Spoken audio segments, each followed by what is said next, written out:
अगर हम लोग का गुरु लोग आपका ऊपर बहुत हमारा उम्मीद है, आप लोग को हमारा दफा को आगे से रोक के रखना है। और हमारा सैकड़ा यहां में ड्रग्स का इतना प्रॉब्लम, ड्रग्स मिलके क्या मिल रहा है? ड्रग्स लेके हमारा भविष्य खराब हो रहा है। ड्रग्स बेचता है, बांग्लादेश से आता है ड्रग्स, हम लोग का 3 साल मिलता है। क्या मिलता है नशा से? कुछ नहीं मिलता।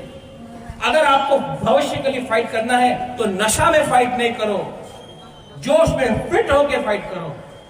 आज बुबागरा फाइट कर सकता है क्योंकि जिंदगी में कभी ऐसा नहीं किया। आप लोग को अगर बुबागरा जैसा बनना है तो ये नशा, ये जो ड्रग्स है, इसको छोड़ो, फाइटिंग छोड़ो और एकता लाओ। और 18 महीना 2023 फरवरी 2023 मैं आपको बोल रहा हूं, अगर हम लोग ने यहां में किसी ने, सब लोग एक होके रहा, आप लोग एक होके रहा, पब्लिक एक होके रहा, तिपरा सा एक होके रहा, तो ग्रेटर तिपरा लैंड अपना हाथ में हम लोग लेके आए।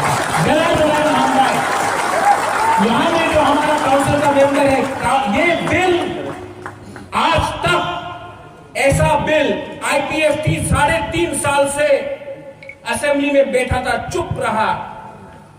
आईपीएफटी 3-3.5 साल से असेंबली में एक बार भी तिपरा लैंड के बारे नहीं बोला। आपका वोट से लोग गया था।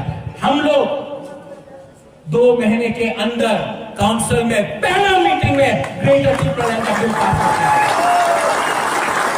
ये है फर्क। एक है कमिटमेंट और दूसरा है कॉम्प्रोमाइज। हम लोग कॉम्प्रोमाइज करने वाला नहीं है। हम लोग का कमिटमेंट दफा के साथ है और दफा हम लोग को ठीक रखेगा और दफा हम लोग को आगे ले जाएगा।